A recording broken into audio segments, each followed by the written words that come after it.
That evening, as Queen Ijoma finished her prayers, she quietly tried to sneak out of the palace. Her maid, Amara, noticed and approached her with concern. "My queen, where are you going? Don't tell me you..." Amara's voice trailed off, her eyes wide open with worry. "Yes," Queen Ijoma replied with determination. "Yes, Amara, you heard the chief priest. I will go in search of this strong man, Nwosu. Only he can save this village now. But my queen, you could be risking your life. You already sneak out food from the palace to the villagers. Isn't that enough? The consequences." And for how long? Queen Ijoma cut her short. "The king has delayed the search for the strong man. Why? Should I sit back and watch my people die? The king won't notice my absence. I am irrelevant in his eyes now. So only I can do this." Amara, after a moment of hesitation, nodded. "Fine, but I am coming with you." They shared a look of determination before leaving the palace under the cover of the night. The journey to Uzurike was exhausting, but eventually Queen Ijoma and Amara reached Uzurike. They finally stood before Nwosu, a man whose presence radiated power. Seated comfortably, Nwosu eyed them coldly. "A royal family from Obiudo, you are not welcome here. Leave at once." But Queen Ijoma was resolute. She dropped to her knees and pleaded, "Please, hear the cries of the innocent. Children are dying in my village. Have mercy on us." Nwosu stood up, his face hardening with anger. That village must cease to exist. Queen Ijoma, hurt by his words, asked, "Why do you wish such suffering on us? What have we done to deserve this?"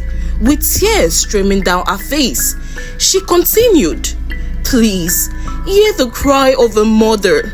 My people are dying. If anyone has wronged you, punish them, but spare the innocent." Nwosu paused, a flicker of pity in his eyes. "Is King Maduka also suffering?" "No, my lord," she answered. "The royal family is spared, but the innocent ones are dying. The king refused to seek your help, so I came myself." Her voice broke as she began to sob. Nwosu's expression darkened. "He is a very wicked king, but the people deserve this fate. From today, there shall be no more deaths of the innocent, but the only death to come will be from the royal family." Queen Ijoma, frustrated and desperate, fell to her knees again, pleading for mercy. "Will my life be enough for this sacrifice? Please, take my life instead. Spare my family, I beg you." Nwosu stepped closer, studying her face. "You look just like her. Now I see why he married you. But do not be stubborn now. I will take the life of whoever I choose. Tomorrow evening, you shall lose the heir to the throne in a brutal way you could never imagine. Now leave!" Desperate, Queen Ijoma continued to plead, but Nwosu dismissed her and vanished before her eyes. Queen Ijoma and Amara raced back to the village, pushing their limit to prevent the prophecy from coming true. They arrived exhausted, only to find that they were too late. The sight of Emeka's served head delivered to the palace by the guards confirmed their worst fears. As the warriors traveled in search of Nwosu, they grew weary. It felt as if the distance to their destination only grew longer the closer they got. Discouraged, some began to turn back, accusing the chief priest of deceiving them. Suddenly, a fierce wind blew, and a massive python, larger than any they had ever seen, emerged. The snake caused panic among the guards, who fled in terror, leaving only two behind, those who had been with King Maduka when he killed Ifoma.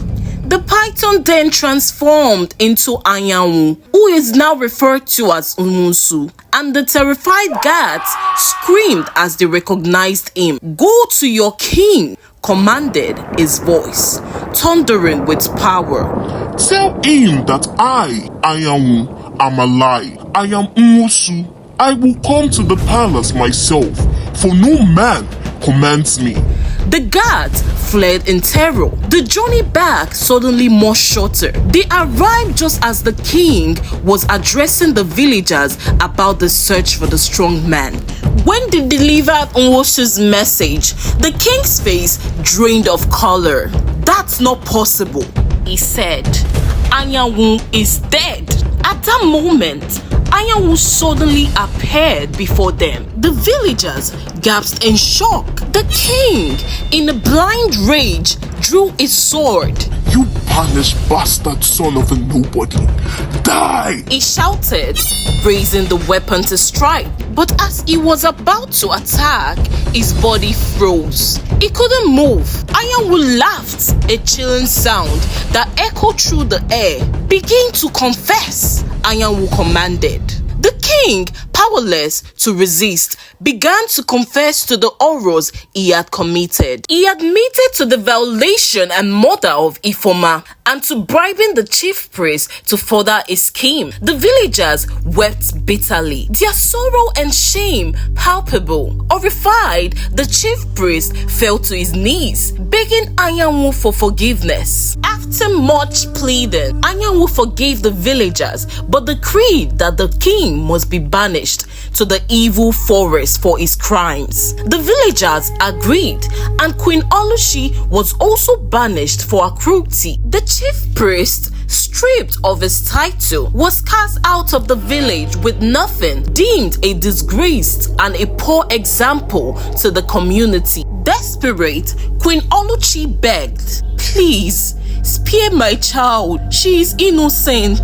"No child of Maduka shall live here," Anyanwu declared, his eyes narrowing as if waiting for her to reveal something. Queen Oluchi, her face pale with fear, finally confessed, "She is not Maduka's child. I have sinned. Forgive me, my people. After I gave birth to Emeka, I couldn't conceive again. So I was unfaithful. Adaku is the daughter of one of the king's late guard." The villagers, disgusted of her betrayal, cried out, "Abomination!" Queen Oluchi was banished with nothing but the clothes on her, while Adaku was taken in by Queen Ijeoma, who raised her as her own daughter. Despite the pain of losing her mother, Adaku grew up to love Queen Ijeoma deeply, and the villagers came to adore them both. In desperate need for a leader, the villagers crowned Anyanwu as their new king.